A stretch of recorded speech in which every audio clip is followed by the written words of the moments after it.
All right, so I was tasked with giving you guys a little bit of Victory Kids history. And if you know me, I have been here pretty much since the dawn of time, not entirely, but this is my 21st year at Victory. And I know I've got some other been here forever and ever amens in the room. I know Mr. Ormsby has been a fixture because he remembers when the hallway down by room 11 and across the room is fifth gear. That's where the hallway used to end. That was the end of the hallway. That was the end of the building. And then we had this new wing put on, the children's wing, but it ended just at the end here of where the BigHouse room is now, because that is where, well, that was the everything room. That was youth. That was it wasn't even PowerHouse, just kids church. But yeah, we have a lot of fun memories of how much this building has changed over the years and how great it's been that we've had leadership that believed in the importance of investing in kids and teens. Because we used to have to share space quite a bit. And so let's see. I've got some pictures because pictures are worth 1,000 words. But also, this is before cell phones. This is before we had cameras in our pocket. So pictures were a little rarer, but I'm going to walk you through some stuff we've got, okay? So can anybody tell me where this is? Anybody have a shot at where this is now? This is a space we use now. Check out that back window and look at that little door peeking out behind that tree. What's that? Nope. Good guess, though. This was what is currently BigHouse. In fact, this is the back of the room. The back, so right now, where that window is, the big tree is right up there. So this is corner. This is back when we used to share it with the youth room. Here, we'll give you another corner of the room. I went the wrong way. Also in the back, you see the blue wads? Is because we shared it with the youth room, so they would throw blankets over the pool table and foosball so that our kids would leave their stuff alone. That was always fun. All right, same room. This was our portable stage before we had a stage. This was one of our Easter Sundays. You can see the graphics from the youth group, and that is the wall where the tree is in BigHouse. And this was our big new space. We were so excited to have it, but it wasn't dressed up yet. And that right there, that wall with the chairs on it, that is where the BigHouse stage is now.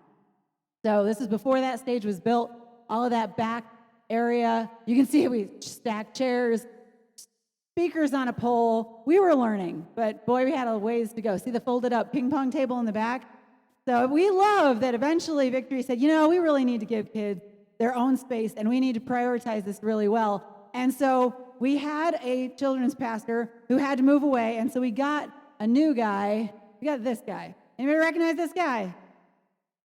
That's Kurt Parker. And so he came to us originally to do children. And so I actually partnered with him to do what I do with Paul Hansey now for 10 years and run grade school stuff under him. And along with Kurt came what major player in the history of Victory Kids? Miss Tracy, who brought us the concept of BigHouse. We had a preschool program that was pretty much just play and color and talk about Jesus. And Miss Tracy said, no, listen, we know that kids can learn so much more. We want to really make little kids fall in love with Jesus. And so she introduced this idea of BigHouse and had buildings built. And this space, by the way, is current 2628. This was where BigHouse started out, all of those little people crammed into that tiny little space.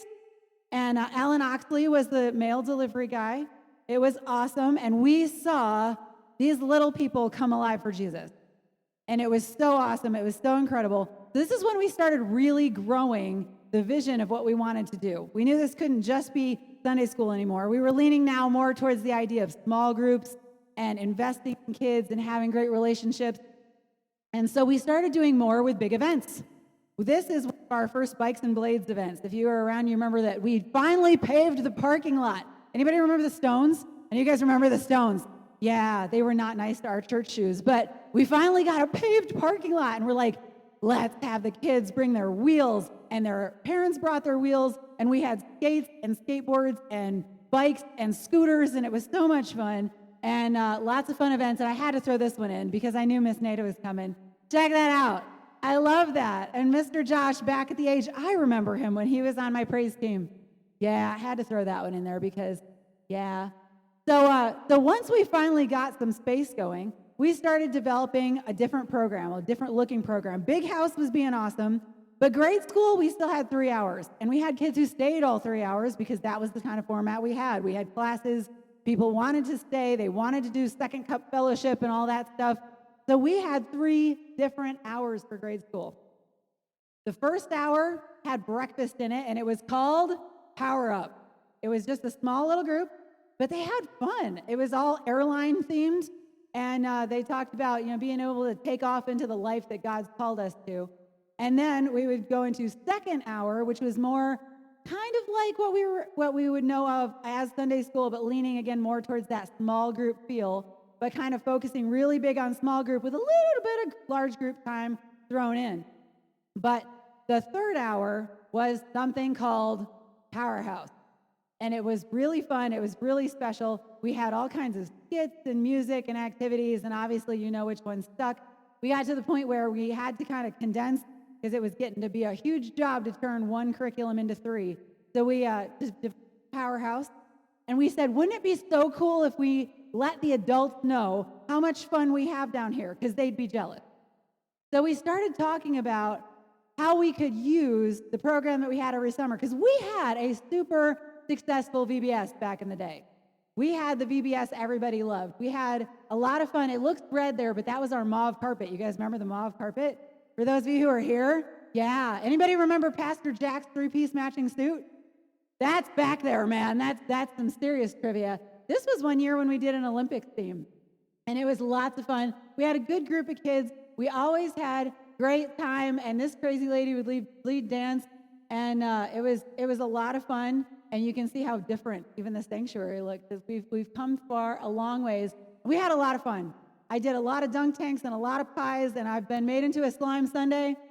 But we realized something was missing. We're like, listen, this is great, but we know something is true. We know that the kids who come to VBS during summer, during our week, were turning around and going to North Baptist.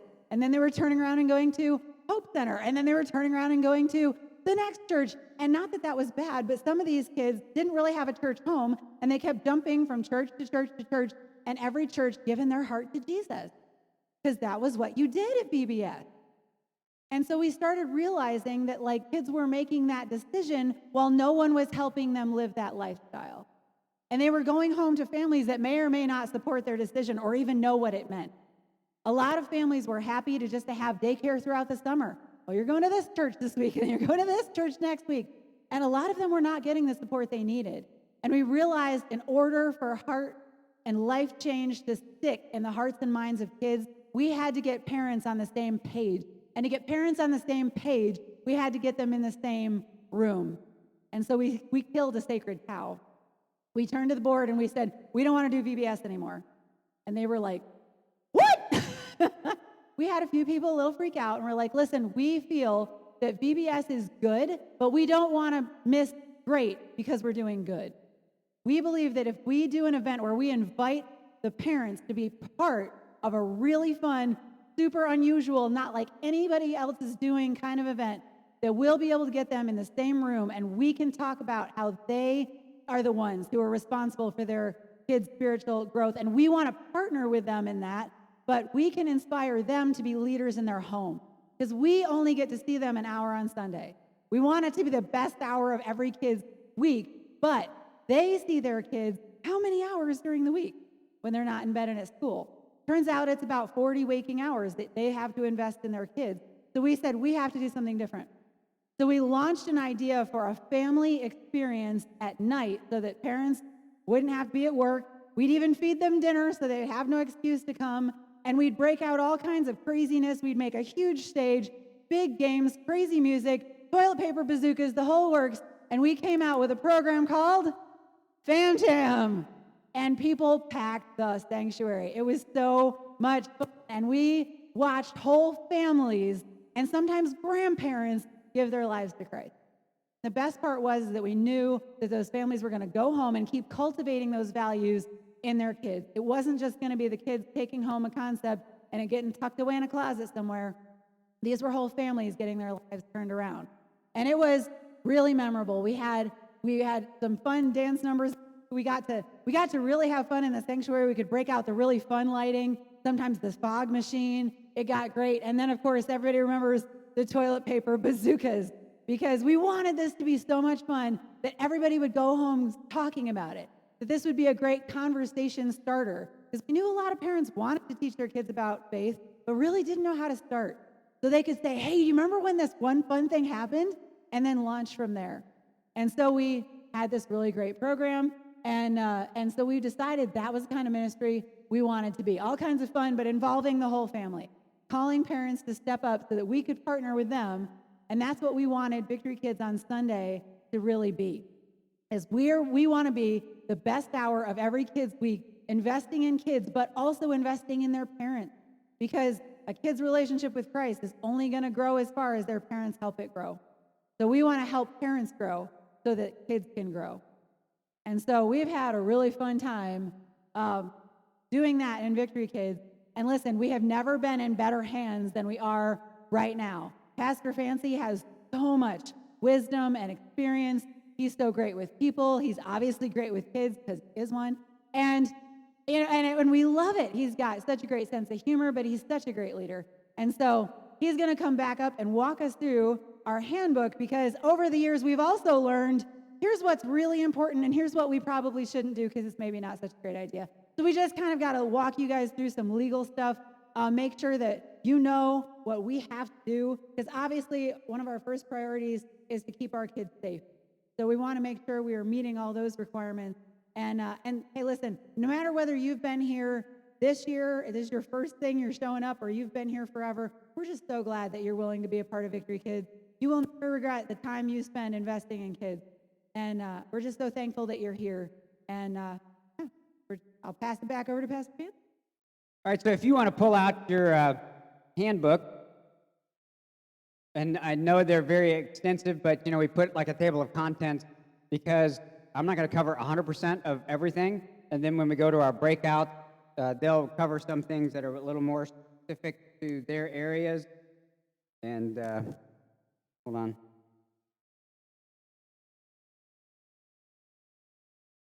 And you can also ask your questions in the breakout sessions. So right off the bat, if you want to turn to page 3, and some of this I'll go through a little bit rapidly because you can read. But I thought this part was really, really good, so I went ahead and put it in here. It says, "Our calling," from a guy by the name of Roger Field. He says, "Whether I'm a pastor or a volunteer, I am a minister. I minister to the largest mission field in the world, children. I refuse to be dismayed, disengaged, disgruntled, discouraged, or distracted. Neither will I look back, stand back, fall back, go back, or sit back.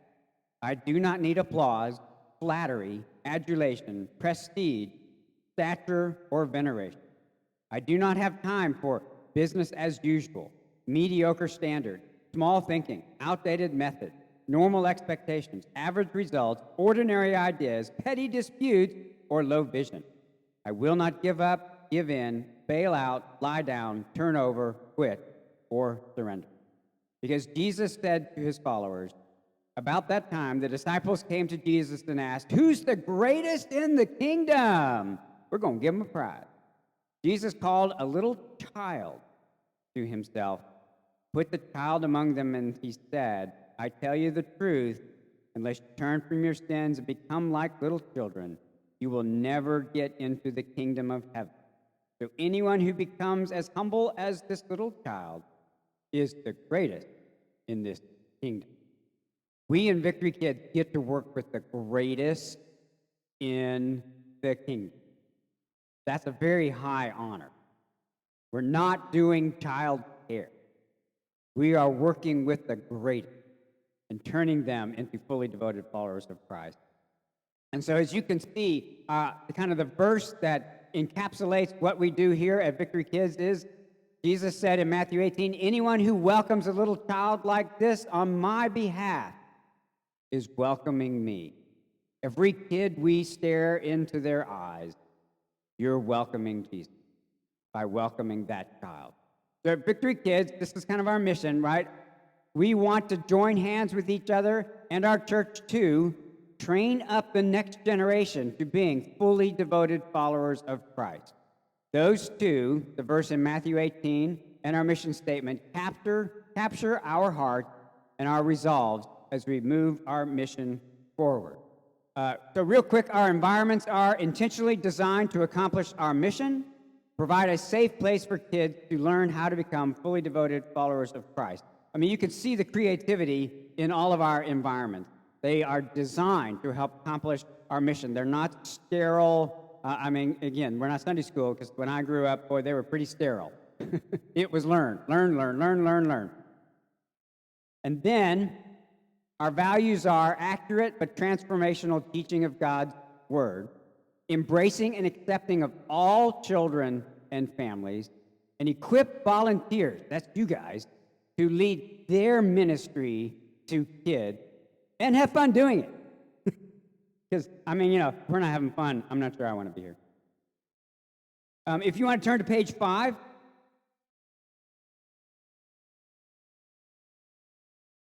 Just real quick, the 3 truths that we cover in preschool are: God made me, God loves me, and Jesus wants to be my friend forever. If you walk down our halls, you'll see them on the walls.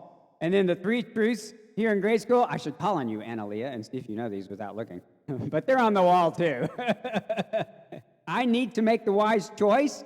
I can trust God no matter what, and I should treat others the way I want to be treated. I bring this up because when we use our curriculum, and we use a curriculum called Orange, there's a link in there if you want to follow it. This is the bottom lines of all that we teach in preschool and in grade school. Everything reinforces those. We don't just sit there and say, we are going to teach them everything from Genesis chapter 1 to Revelations chapter 22. No, we can't teach that much in this few years. So we have to teach the things that we feel are going to allow them to go that next stage into middle school and high school. And so it's these 6 things. And if you have any other questions, I invite you to look it up on the website for what Orange is. Again, our environments are greenhouse, birth through 23 months, BigHouse, preschool to kindergarten, and PowerHouse, 1st through 5th grade. Page 6, our values are: we are a family-focused ministry. Our goal is to connect with children and parents, planning activities that are age-appropriate, engaging, and spiritually developing for both kids and parents. Partnering with parents is one of our huge values. Our lessons will be relevant to kids' lives now. We want children to discover the relevancy of the Bible and how God's Word speaks to their world and life today. We teach the Bible creatively. We present timeless, eternal truth in ways that engage children. So we use things like video clip, creative storytelling, drama and sketches. We use visual aids and props and all this kind of good stuff. We shepherd children in small groups, and this kind of sets us apart from the traditional Sunday school. Small groups because we believe that life change happens best within the context of a small, biblically functioning community that meet regularly. This is one of the reasons why we like to ask you to show up consistently, show up all the time, show up prepared, because you are able to build relationship with a certain group of kids Sunday after Sunday after Sunday after Sunday. And, one of the things we've discovered throughout the whole COVID thing is these kids need to feel seen and heard. And we can provide that in the name of Jesus here, 1 hour a week. And if they're constantly rotating other teachers and other faces, right, it's not going to happen. So we ask that you be consistent. Page number 7, I'm going to try and move quickly here. We keep children safe, spiritually, emotionally, and physically. Our leaders are positive, welcoming, and sincere. We're always working to ensure we have excellent safety checks in place for screening our volunteers, equipment, and check-in and check-out procedures, and we'll detail those in a minute. And of course, we value fun. We want to create environments where kids, God, volunteers love to come and hate to leave. If you have any, also, if you're new to Victory and you wonder what our statement of faith is, you can connect there on that website. Now I'm going to direct you to turn to page number 5. Oh, wait, I did that already. I got ahead of myself. I numbered these so I can go quickly. Turn to page 13. Some safety and security policies. Most of you already know this, that we require all volunteers to complete a volunteer application process as we pass a background check. It was one of the things you picked up when you came in. If you have not previously been handed one of those and filled it out and turned it in, please get that to us by next Sunday, because then when you come and you go through the check-in, it prints off for volunteers a different tag than it prints off for kids. There's a little security badge on it. You'll pay attention when you're here next. And what happens is our plainclothes security people who wander the building, when they come back into this area, if they see an adult that doesn't have a volunteer tag, because it is visually different, they're going to stop you. They're supposed to stop. If it's a parent, they should have the parent pickup tag, but people should not be back in our hallways that don't have, and also, if parents ever, and sometimes they do, they say, how are you keeping my kids safe? We can point out that tag prints only if they have a valid background check. So that's a big part of why we do that. So you have to wear that name tag at all times, again, because we're checking for those things. Volunteers must leave the door open at all times if they help a child in the bathroom. So never, ever go into a bathroom alone with a child. For those, and Margie will cover this a little bit more, for grade schoolers, you stand outside the open bathroom door. I know it's like, wait a minute, there's not a lot of privacy. Yeah, but we have to do that. For preschoolers and nursery, Melissa will cover how that happens as they get a little bit younger and need some assistance. Volunteers must not walk around the campus with a child. I know when I was a kid, it was no problem for somebody to go, oh, we got a stressful, crying kid. We'll just pick up and we'll walk them till they calm down. And my babies, when I had kids, it worked. We can't do that in children's ministry. You can never walk alone with a child around the building. You can stay within the areas where people can see you, but otherwise you cannot walk alone. For those in the nursery, if you need to take a child in a stroller, please keep them in the children's ministry hallways because we have multiple cameras everywhere. And then there should always be 2 volunteers in every classroom at all times, preferably adults. The next in there is security system. We use what's called planning center registration to ensure that children are safe and accounted for. So every child, along with their parent and guardian, is required to log into our system using a convenient and quick mobile computer station. And one of the things you picked up was a card that talks about how you can put it on your phone and you walk up to one of the stations with the little camera tablets and it'll go beep and print out your tag. I encourage you as volunteers to do that because you want to get into your classes 15 to 20 minutes before the hour starts. And if you're standing in a line of parents trying to get kids checked in to get your tags, those kids are getting to the room before you are. So if you have that app on your phone and you walk to one of the self-check-in and just beep, got your tag, and you're down in this room, it's just, imagine you're a new parent and you come down to a room to drop your kid off and there's no adult in there because, they're either late getting to church or they're stuck behind another family having some issues getting checked in. So do that on your phone, and please, we ask that you get here 15 to 20 minutes so that you are here receiving the kid. And then if you skip down to the welcome desk and the self-check-in, I just kind of covered all that real briefly and quickly. All families have to check in. You'll see the kids with their name tag. On the name tags will have any allergy alert. And so you as a volunteer, when a kid comes in and you greet them, I encourage you, look on that tag. If a parent has told us there's a nut allergy or they have an EpiPen or something of that nature, we tell parents, please tell us that, and it'll print on their tag. This is why we encourage the kids, never take your tags off. It has important information on it for us that can, help you. Yep, exactly. If you want to flip to page 14, the diaper changing policy. Again, Melissa will cover that in her area. Female volunteers only can change diapers. All the rest is keeping clean. I covered pretty much the restroom policy.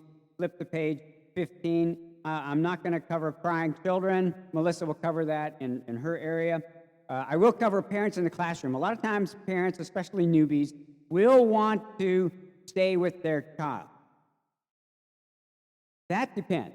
And I don't want you as a volunteer making that decision. You need to find a staff person and allow myself, Margie, or Melissa to make that decision. Because you don't want to say, sure, and then that parent runs your small group or, does activities. Yeah, and, we can't guarantee a parent is vetted through a system. So please find a staff person. Never make that decision on your own. If you see a staff person walk a parent over, it's been approved. Page 16, proper displays of affection. This is a big deal nowadays. It kind of went away during COVID because you couldn't touch each other anyways. You had to Air 5 and all that kind of stuff. But if it comes back, let me just quickly cover these. Appropriate touch is an essential part of a healthy ministry and in nurturing lives. I mean, we do a laying on of hands. Just this Sunday, I had somebody who needed prayer and anointing for healing, and they sat in my office, and I took the anointing oil and anointed them. So I am physically touching them, but that was an adult. With kids, so here's just kind of our guidelines. Please try to follow these as much as possible. You can put an arm around a shoulder, no front hug. You can walk hand in hand, carry a small child, or have them sit on your lap with kindergarten age and younger, but make sure other volunteers can see your hands at all times. So I know, like in preschool, they just normally want to come and run right into your lap. So don't sit there and go, no, I can't, I'm sorry, I'm going to get food. But what I usually do is I put my hands behind my bottom. Or, I can put them on my leg, unless the child has to be, in a sense, restrained. But I never do like this, because now I'm closing them in. I'll just kind of like this. And Melissa, this is mostly in preschool, Melissa is on the watch, and if she sees a child is in your lap or next to you, and she's going to step in. But never a bear hug. And for grade schoolers, never have a child sitting in your lap. Just never have a child sitting in your lap. Encourage grade school children to sit next to you, not on your lap. Short greetings, maybe a quick congratulatory hug, brief pats on the back, shoulder, head, and arms, handshakes, and high five. Rough housing by a volunteer, like picking up a child by their arms, swinging them around, wrestling, is strictly prohibited. I'm glad you all know that. The ratios, I'll just quickly say it again. We try to make sure there's always 2 adult volunteers in a room. Now, if you want to flip to, getting ahead of myself. Oh yeah, page 18. I got a couple more to cover, and then we'll go to our breakout. A sick child policy, I do encourage you to read that, but I'm not going to go over them. We try and catch them at check-ins. If you do come to a child that is you're like, they look feverish, or they might be throwing up, you find a staff person really, really fast. But if you're on page 18, the minor accidents and incident report, in the event a child is injured, please follow these steps. Bandages and gloves are available in every classroom. Ice packs and a first aid kit are at the welcome station. When treating an open wound, always wear gloves. Carefully wash the wound if necessary and apply a bandage. Avoid direct contact with blood, vomit, or excrement. And here at Victory, we do have a first responder team. So if you let them know at the main welcome station, they can, do a code that goes to our security, which is up above the balcony, and they can alert some first responders. I've been here 4 years now, and I've seen it happen once, and they were here so fast. I mean, it was amazing how quick they came. Do not administer first aid beyond your abilities. If you're not sure what to do, immediately send someone to the welcome desk, right, to initiate the emergency response team. Fire evacuations. One of the things you should have gotten, and I should have a picture. So fire evacuations. How many of you were here? I've not done a fire evacuation since I've been here. How many of you have been here long enough that there was a fire evacuation? Yeah. We used to do them routinely and regularly. But in the case of a fire, I gave you the handout so you can see it because it's not that clear. But there's kind of this marginal line that kind of splits our campus in half. So if you're on the bottom half of the line, those are the exits you head out. If you're on the top half of the line, those are the exits you go out. You need to know that. So in this room, obviously, you're out that door that says exit. But we want to get the kids out in an orderly fashion. How many of you veterans, like you probably remember, Aspen, we send out a roster, a paper roster, and you're checking off your kids. That becomes the thing that you travel outside with. We print it off after all the kids have checked in, hence why we want every kid to check in, because we have this physical roster. That goes with, like in this room, Margie will go outside with you. You'll go out to that ring road, and that allows you to recheck that every child that was in PowerHouse is now outside. It also allows you to, mom and dad came and picked up Johnny. Right? It becomes this triple check thing for you. And Melissa will cover in her rooms where that fire exit is. I don't know that we have a fire alarm thing planned, but you never know. We would let you know beforehand. We wouldn't spring it on you. Number 19, I'm almost done. Major medical emergencies. Again, I covered a lot of those things. We have an emergency response team. The thing you want to do is let your staff person know. Never try and do something beyond what you are capable of doing. They will be down here extremely fast. All the cameras around this building, there's a security room up above the balcony, and there's always a person manning it at one time. They can see, and a lot of times they are down before we've alerted them because they can tell, a child has, I think it was this last Sunday, somebody tell me if I'm wrong, but there was a middle schooler that fainted during the first service. And man, Kurt said they were on that super fast. They saw him go down and got him out there. Apparently he just had a blood sugar issue and he was fine. I'm almost done here. Page 20, and then I'll send you to your breakout. Again, allergies, nuts, latex free. We encourage parents, tell us. You tell in schools, please tell us. It prints on their tag. Pay attention when they come in, and you will see it on there. The last thing I will cover, and then I'll send you to your breakout. If you suspect child abuse or neglect, and in my career in children's ministries, that happened here. It's just the thing.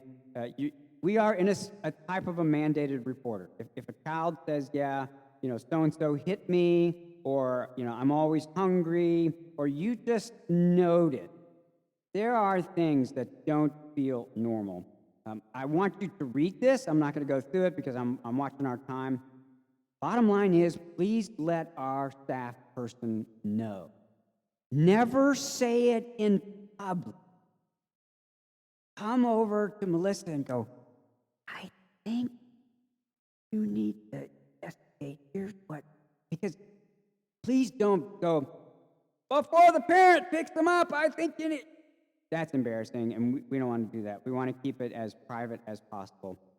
But make sure you always tell us if there's something that you suspect.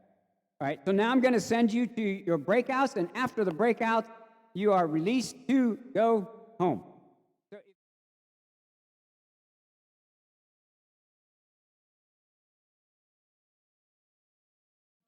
So I'm very excited that you guys want to come hang with us because, listen, when I say PowerHouse is the most fun at Victory, not kidding.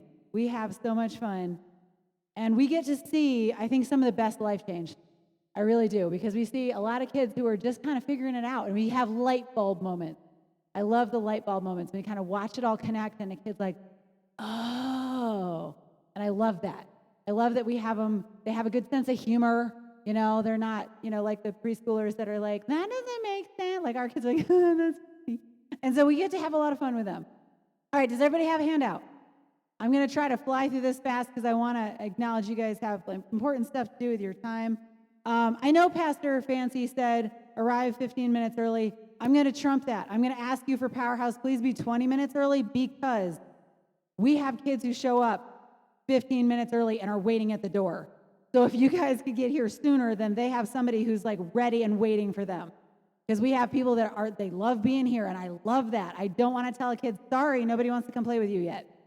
So if you guys could get here 20 minutes, that is perfect, because then we can get you in a place so that as soon as kids start coming, we can get them hooked up with you. Because here's what we're going to try this fall that we did through the COVID season.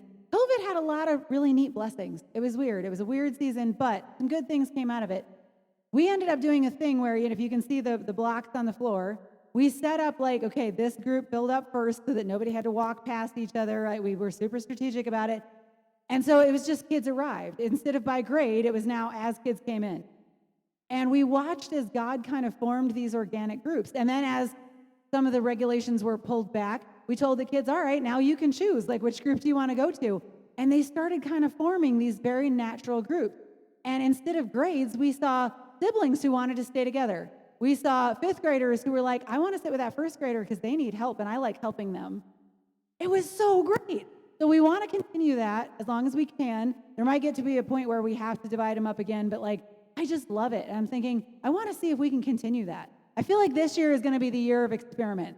We've learned a lot, and I feel like we're not going to hurt anything. Let's try it. If we don't like it, we'll go, that was fun. Let's not do that again. So it's okay. We reserve the right to be smarter. But I'm going to allow kids to do the same thing because we've had a really great time with that. And I know Mr. Fred has certain kids, they have to be with Mr. Fred. James is one of them, right? We love it. And they kind of naturally draw to the person that they naturally connect with, right? Because all you guys are different, and I love that. I love that you guys are different, but you connect with kids in a different way. So they're going to be kids that I'm having Miss Aspen and nobody better get in my way, right? And I love that, and I want to be able to keep that.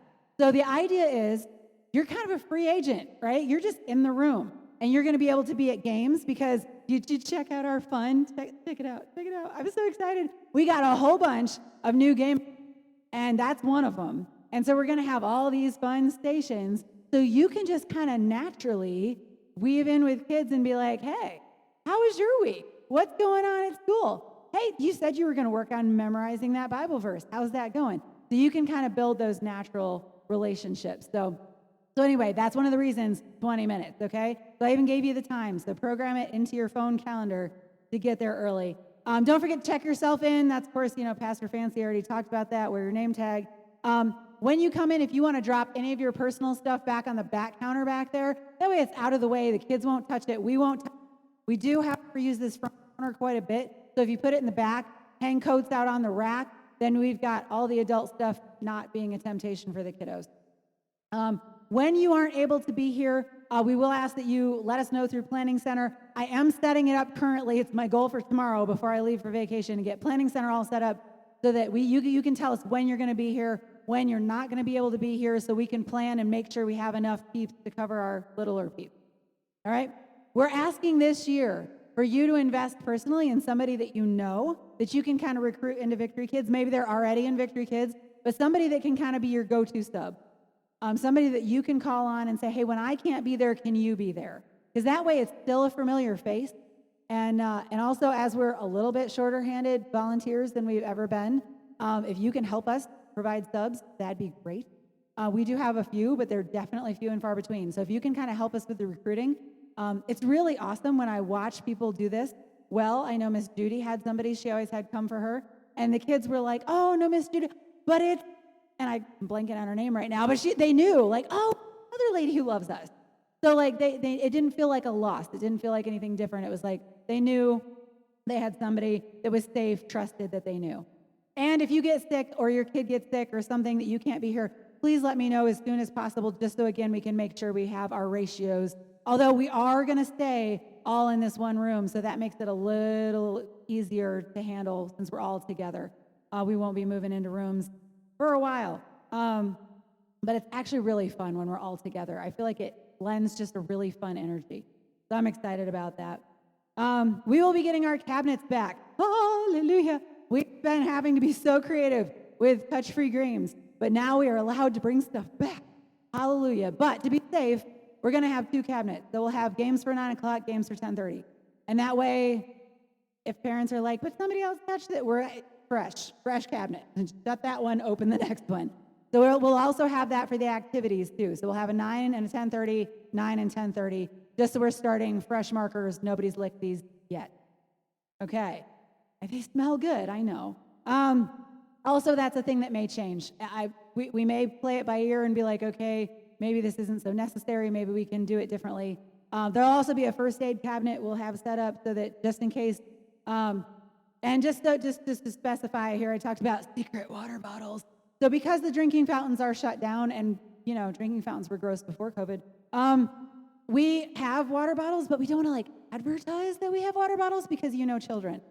She got a water bottle. I want a water bottle. They take half a sip, and then it's crunch, crunch, crunch, crunch, crunch for the rest of the. So we have them, but we don't have them. It's for emergencies. You have a kid with a cough. You have a kid with a sore throat. Call them back to the first aid cabinet and be like, I have.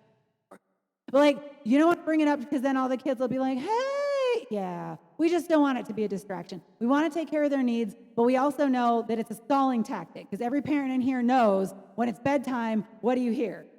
I'm thirsty, right? Yeah, and we'll get to that in a minute because there's a lot of those that we deal with, and it's usually at the same time, go figure. But anyway, back to game time because I'm super excited about this. I'm so excited we're bringing this back. And listen, I just want to share a short story with you that I feel like sums up why I care about game time so much. So a long, long time ago when I was a new mom, so we're talking 20 years ago, when I was just kind of getting involved at Victory, I met a lady named Sue Strack. I don't know how many of you know Sue, but she's just an amazing person who loves Jesus and loves people. And I told her that I love making Christmas cookies. That's a tradition in my family. And this was before the day of Amazon. You couldn't just order things and they showed up at your door. And I had a really good cookie cutter collection, but the one I was missing, it was really important to me because my grandma made angel-shaped cookies for Christmas every year, and I could not find an angel anywhere. And so I happened to mention it. I don't even know if it was a preschooler group meeting, mentioned it in passing, that, I wish I could find this angel cookie cutter. So one day, a couple weeks later, a car pulls in my driveway. Sue pops out of her car, brings a little brown bag up to my door, knocks on the door, and she's like, look what I found for you.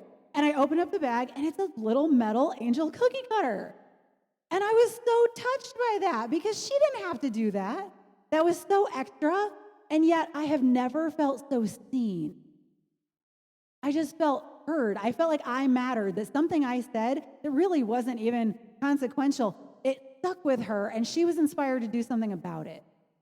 And that blew me away. And you know what's neat? Is because I make cookies every Christmas, I put it away in my bin, and I don't get it out till next Christmas, and when I get out my bin, I see the angel cookie cutter, and I'm like, oh, all over again. Every year for the past 20 years, I've pulled out that angel cookie cutter, and I remember being felt like I've seen. And that's what we're really wanting to do during this game time. We have the opportunity to give cookie cutters, right? It's really no big deal. You didn't have to, but just show up in the life of a kid. You ask them about that math test that they were worried about last week. Because, kids talk while they're playing. They don't like to just sit and talk, but when you're playing with them, they get chatty. So we want to leverage that time and be like, all right, so what's going on in your life? How can I help you? How can you help me? Because we can learn from them too. So we're going to intentionally invest. That's our big phrase that I really want you guys to remember. We're intentionally investing. And let the Spirit lead you that morning. Maybe it's not the same kid you've always talked to. Maybe you feel drawn to that one kid who's not playing with anybody. Pay attention to those nudges because God uses that in some really amazing ways. Also, my Power Praise team up here will be out working with you too. Like, I have trained them. They know how to be playing with kids, but some of them are a little shy. You might want to kind of maybe help get them involved, or maybe call them over to a game. Although a lot of them are like, they're experts at this. They're really good. So they've got little siblings. They're good with this. So they'll be out there helping you as well. And just know, once we get going, the kids that are kind of like in your little tribe, whichever ones kind of end up with you, you are now their go-to person for like the rest of the service. Because they tend to see me up here, or they say Pastor Fancy up here, and then as soon as we get off stage, they come running to us to ask to go to the bathroom. We're going to make sure they know from day one, you are their go-to. They ask you for stuff, they come to you first. They shouldn't be leaving their group. They can't be like running off. The more of them there are, the worse that gets. So you're going to be their go-to person. We're going to set up the rules early on for them and for you, so you don't have to be the bad guy. You can blame us. So one of the things we do say is we encourage them during game time. Like, listen, I know this is fun, but the bathrooms are right there, so now's the time. If you need to go now, because we shut down bathrooms during Word. Because during Word, which is our Bible story time, that's when the kids no longer want to sit and listen. I'm thirsty. I need to go to the bathroom. I have an itch in my ear. Do you have a Q-tip? It's amazing what they'll come up with when they don't want to sit still. We've broken Word into 2 parts, so it's shorter and a little more attention grabbing, so that they can sit through it longer. It's also only an hour. Like, all of PowerHouse is an hour. You can make it through. So we make them sit back down during, we're like, listen, this is the most important thing that God has for your heart this morning. Go sit down. Love you, park it. All right? And like Pastor Fancy said, when we have kids go out there, we can't just send them out of the room. Somebody has to be physically in the hall. Like, maybe we can take a batch. You know, we can take turns taking batches. You just kind of stand in the hall and you know, head count, how many are in there. Okay, there's one back, there's one back, there's one. Okay, we've got them all. We can head back in, just so that no kid is like unsupervised. Because if we send them out, some of them will never come back. So we just got to stay out there. Okay, page 2. Look at us flying. Okay, so coming back, if you remember being in PowerHouse when we had the cleanup timer, because games get distracting when we start doing all of our good stuff. So it means we need to put them away. So we'll have cabinets. The big stuff we'll have like a little game corral in the back to put everything away. It's a 2-minute timer, fun boppy music, and encourage the kids to be cleaning. Don't clean for them. Like, they can put their stuff away, but make sure that they're getting everything where it needs to be, close the cabinets, all that jazz. When it gets to the main countdown, because we have a 30-second countdown that looks like our theme, I'm going to ask you to enthusiastically, with your best sports voice, count down from 10. So it's more fun when the adults get into it. 10, 9, 8. Just pretend it's New Year every Sunday. It's awesome. And the kids love it. They really get into it, and it's great. And then we go into the welcome, where we talk about our life app, which, if you've been with us, you know that we define a life app as what God is doing in me to change the world around me. And they're virtues that are God's character that we want to show as we become more like Him in our lives. And then each week, we have a bottom line that breaks down the monthly life app into 4 or 5, depending on how many Sundays in the month, doable action, right? There are things that we can measure, there are things that we can do and take steps to apply in our lives. And every month, I will send you a Google Drive email link. There's no permissions, there's no tricky, it's just click on the thing, you'll be entered right into all of the information that you need. It's actually more than you need, but I'd rather give you plenty so that you are prepared to have intentional conversations with kids. And if at any point you're like, you know what, is there any more on that? I actually have more stuff. So holler at me if you ever want any more pieces or to see anything separately, because I can send you stuff that too. That is our orange content, but it gives you kind of a place where you can get to it easily and access that and see what's coming so you can be prepared for having really good intentional conversations. Because sometimes I may, and I'll always give you guys a heads up, but I may put you on the spot and ask you to share some stories. Kid-appropriate stories, right? But like, sometimes I'd be like, hey, can you think of a time that you dealt with this in your life that you can share with these kids? The closer you were to their age, the better. So that they're like, oh, you were a kid once, like you dealt with that? That is a powerful moment. So then we go into Word, which we sometimes split into 2 parts. Sometimes we do it as all one. It depends on who's speaking, what we're speaking about, and because we like to be, as we say in PowerHouse, predictably unpredictable. Because if we're predictable, we know that kids like routine. We all kind of thrive on routine, but it gets boring after a while. If we always know what's coming next, we need to break it up. but we also know that if we make it crazy every week, then the kids will be like, but I don't know what's coming, and that makes them a little insecure. So to be predictably unpredictable means I kind of know what's coming, but I also love that it might change. But I know it's going to be great. So one of the things we really want to work on this time is helping kids become respectful listeners. Listen, there are way too many adults in the world right now who no one taught them how to be a respectful listener. And I want to make sure one of the things we're teaching our kids to do is to love and respect others well. Treat others as you want to be treated, right? It's one of our main things. Like, listen, when somebody else is talking, you're not. And you're not playing with the Velcro on the floor or playing with your shoes because you're distracting your friend from hearing, right? One of the things we try to talk to the kids about, and we'll want you to reinforce with them, is like, the whole time we're in PowerHouse, we want our attention to be on God. And if we do anything to disrupt that, we're actually stealing the attention away from God.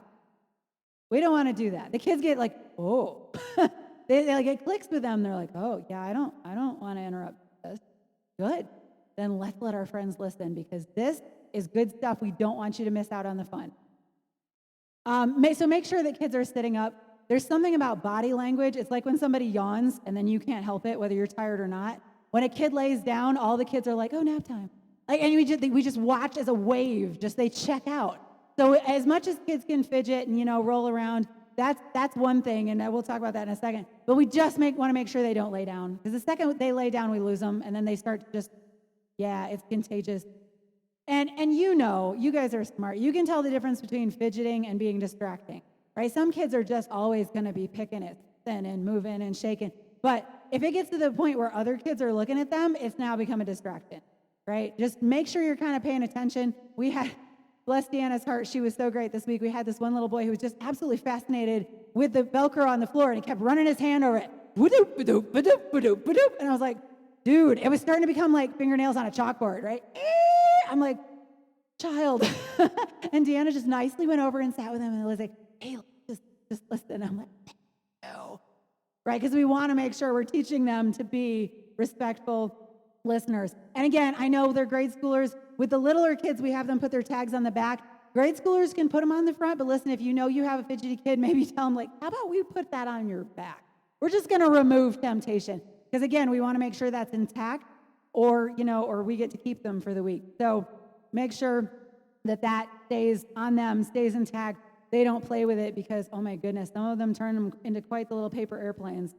And one of the reasons that we're going to lean into you guys to kind of be that, make sure we're kind of doing, hate to call it crowd control, but it kind of is because we on the stage cannot correct kids. Because if we do, for one thing, we're like shaming them in front of everybody, right? I don't want to have to call you out, Mr. Fred. Because now I just made everybody go like, oh, Mr. Fred's being bad, right? We don't want to shame the kids, but also, you remember when you were in school, and whether you were a good kid or a bad kid, if the teacher called you out, you were done listening to the teacher, right? For at least an hour. You were like, no, I'm not listening to you anymore because you were just mean to me, right? So when we have to be like, okay, buddy, you need to sit up. They're like, done listening to you, and then any message we have from God, they miss. So try not to make it so we don't ever have to do that, because we don't want to call kids out from up front.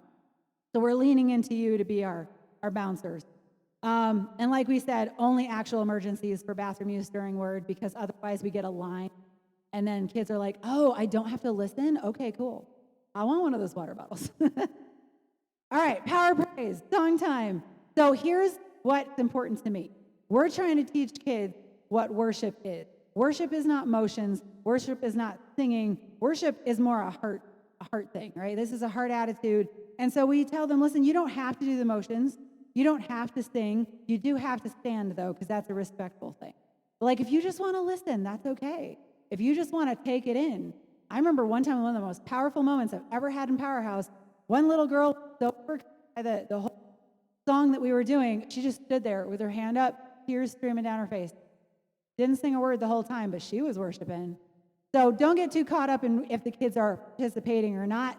But I am going to put the pressure on you. The kids are watching you. And if they're, especially the fifth graders, are like, I'm too cool for this. If they see Mr. Fred over there doing it, like, oh, but Mr. Fred's cool. Okay, cool. They're going to watch you, right? And so I'm not asking you to be any like fancy ballerinas or anything, but just, if you model worship, that'll help them. So And if you see any kids being really like upset about it, though, maybe check in with them because that's probably a bigger deal. Same thing with so-and-so show, just, movie theater. How would you treat others in the movie theater?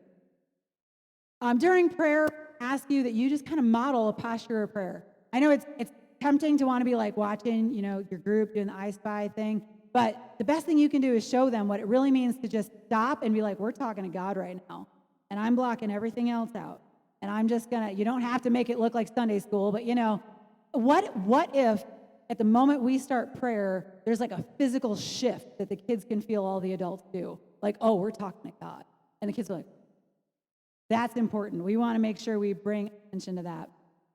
Then we go through our wrap-up time. I'll lead that. And then we're going to do something a little bit different at the end. We're going to give kids the choice if they want to do the activity from the lesson or if they want to play games again. Because we know some kids don't cut and paste. That's not their thing. But we know some kids, that's their love language. So we want to give them options. We're going to try that, see how that goes. So again, I'm just going to ask you to just kind of find a station. Be with kids. Make sure everybody has somebody to be with them. And then I'm going to be leaning into you guys a little bit more for pickup time because there's so many parents coming. We need to have at least 2 people at the door that can check tags, make sure they're a match. If the parent forgets a tag, we can ask them if they have the Church Center app. If not, we're going to have to send them back to check-ins to get all that because we don't want to release the kid to anybody who doesn't have the tag. All right. We also want to make sure that kids get the God time card and the verse card God time every week, verse card every month, and there's going to be a new incentives program coming. We're going to have a PowerPoint store. It's going to be like an arcade. They're going to earn stuff. It's going to be great. We're going to learn responsibility and patience, and it's going to pay off, and we're very excited about that. So that is coming. Emergency evacuation we already talked about. Hey, one of the best things you can do is pray for these kids. They are facing so much more than we ever did at their age. It's crazy. And some of them are dealing with some really crazy life stuff. If we can pray and support them and just be that other adult voice saying the same thing their parents are saying. And so I'm going to give you guys a challenge. There's a new Think Orange podcast that just came out on Monday. It's 11 minutes. Best 11 minutes you're going to spend. It's the role of a small group leader, which is you guys. Like 11 minutes to have this amazing guy who wrote a great book called Lead Small is going to walk you through how you can make a difference in the life of a kid every week.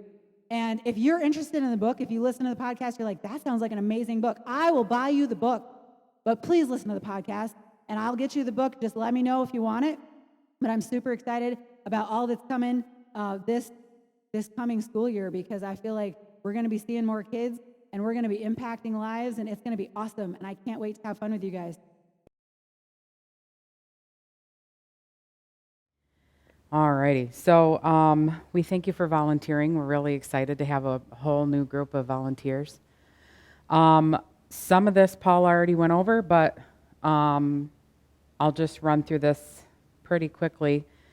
We do have families that like to get good seats in the sanctuary, so coming like 20 minutes ahead of time because kids will come in, and it's important to have people in the room when the families are dropping off. That's really important. When you arrive on Sundays, this is kind of all already been talked about, but just make sure you go to the check-in stations and get your name tag. That's really important. And when families come to pick up children, you want to really make sure that you're checking the number on the tag that they have to the child, because like me, I have foster children, and like their parents, I have no idea who they are, so just want to make sure that we're sending the kids to the right families. The next section is scheduling. In Planning Center, which is also what we use for the check-in for the name tags, you can put in there the dates that you're not going to be available. That way we won't schedule you, but if we need you, we can schedule you. You can either accept or decline. It's actually a pretty good system for communication. We do understand that there's last-minute emergencies, and just let us know as soon as you can. This past Sunday, I actually had 3 volunteers that were either ill or had an emergency, so I just sent a quick message to one of my volunteers, and they were really lifesavers, so we worked out okay, but if you just let us know, then That way, if you're going on vacation or whatever, we can have a backup plan. Paul did talk about the restroom. For the children in the greenhouse nursery area, there's changing stations in there. Of course, it's up to the parents, and if you have a new child, you can always ask their preference. We actually recently had a child that we changed the diaper, and the parent was like, oh, you could have waited. Probably, like, oh, you could just ask. I've got a little sign-in sheet for new babies that are in there, and then we can know that. There's little disposable changing pads. It's important to put those on there so that it keeps the station clean. And there's gloves and wipes. Everything you need should be there. Parents should bring diapers, but they don't always. So all of that stuff is there just in case you need it. And then, of course, wash your hands when you're done. They're right in the rooms. So when Paul was talking about like having 2 people in the room or whatever, they're right in the room. So, the other volunteers will be in there. For BigHouse, the bathroom is actually right out here, and there's one in the hallway. Usually, for starters, let somebody know that you're taking the child out there. It depends on their age. Like, you can stand outside the door, like he said. If,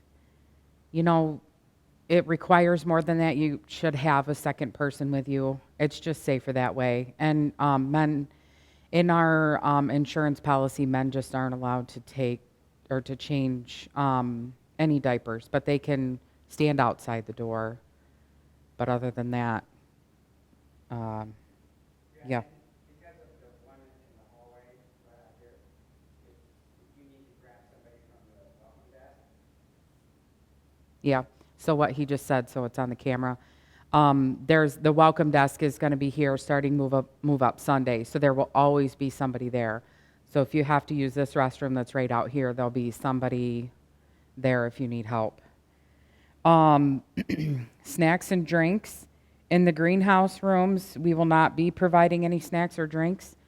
We used to before COVID, and then when COVID came back, we just didn't do any snacks.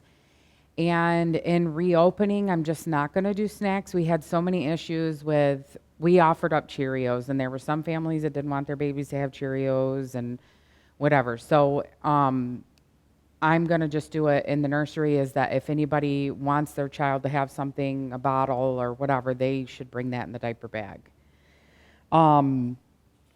In BigHouse, though, I did get some snacks. The kids have a little bit more control in BigHouse than they do in the nursery, so I got some snacks because they're going to start doing classes where the children will be there for 2 services, and that's a long time for a little tummy. And I did get, we do have a family that said that their child could have raisins. Raisins. I did that last time too. Raisins because of, like a gluten allergy or whatever. So I do have those just as for children with allergies. The other kids can have the pretzels or animal crackers. Thank you. I did put the sickness and evacuation plans on here.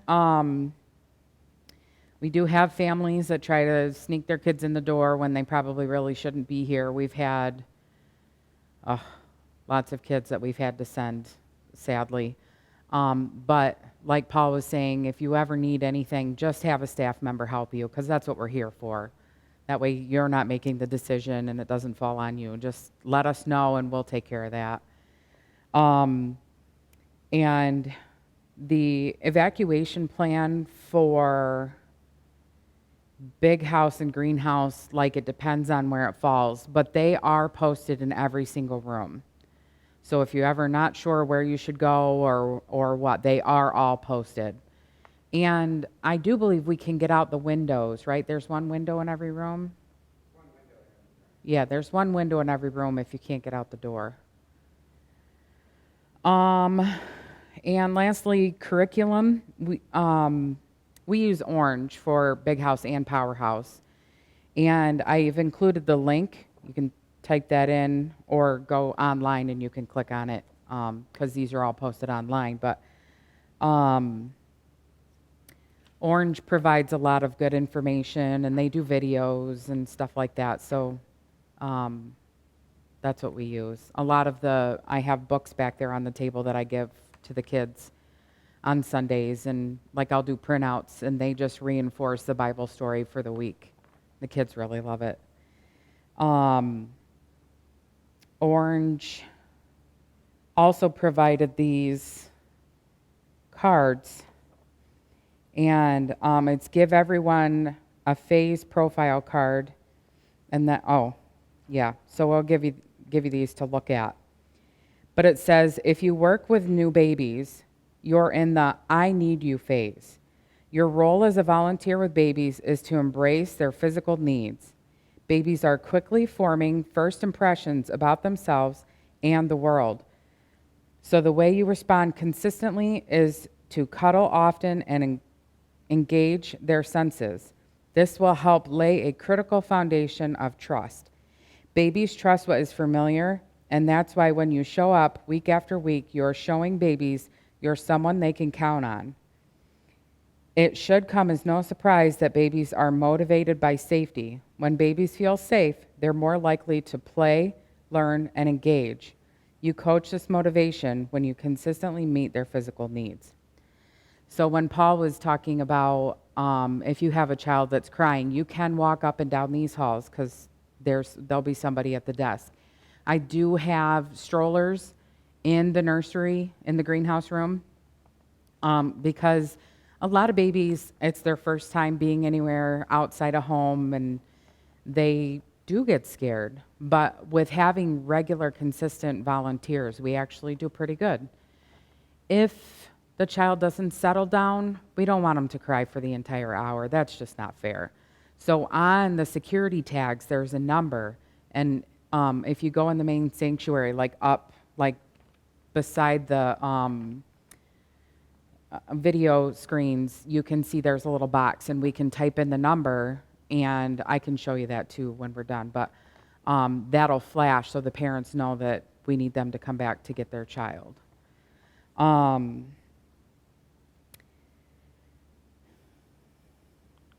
If you work with 1 and 2-year-olds, you're in the I can do it phase, right? Your role is to still embrace their physical needs. The season is filled with uncertainty, imperfection, and even failure as they struggle to keep up with all the newly developing skills. The way you consistently meet their needs, engage their senses, and provide discipline will help them develop confidence. As often as toddlers fall down, drop things, spill things, and create chaos in general, it may come as a surprise that toddlers are motivated by safety. You coach this motivation when you respond consistently.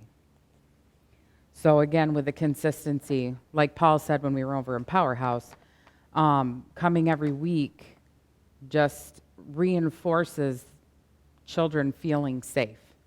So if they have a face they recognize, slowly they won't be so upset about their parents leaving them here. Even in BigHouse, sometimes kids will still be unsure about being in here.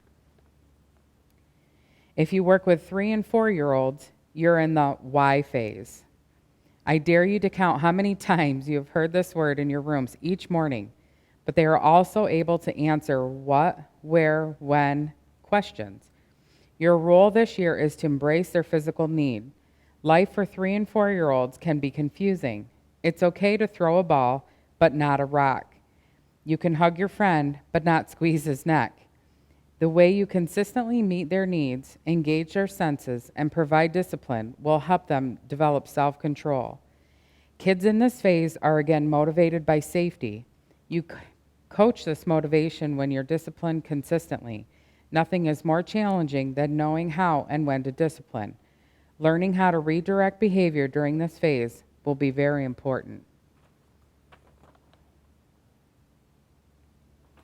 One thing I wanted to say about that is we have little chairs which are hidden by those so you can't really see them, but we have the chairs set up kind of like this on Sunday mornings because of COVID. And being relatively new in the big house, I'm really surprised at the self-control that the kids have had since it's so different. And they have really done really well. I'm really proud of them. They really are.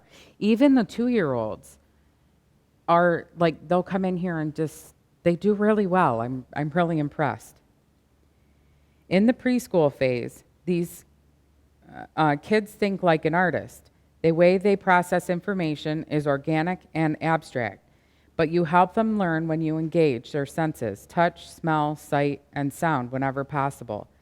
Let toddlers use their senses to learn to play. Todd and Vanessa do the worship and the Bible story, and I actually have a story about that. Recently, Todd talked about the spiritual armor of God, and he had like a chest plate and a sword and a helmet, and it was really great because Orange, they tell about the story of the week, and then Todd will make it come to life for the kids. And I printed out, it was just a man that had like just a chest plate, but the kids actually drew like a shield and a sword, and it was just so great. Just showed to me that they were actually listening and that they understood. It was really good. Spiritually, you will incite wonder, so these kids know God's love and meet God's family. You do this when you pray aloud, sing, and repeat simple Bible verses. Remember, you are laying a foundation for faith and giving preschoolers a first impression of their Heavenly Father.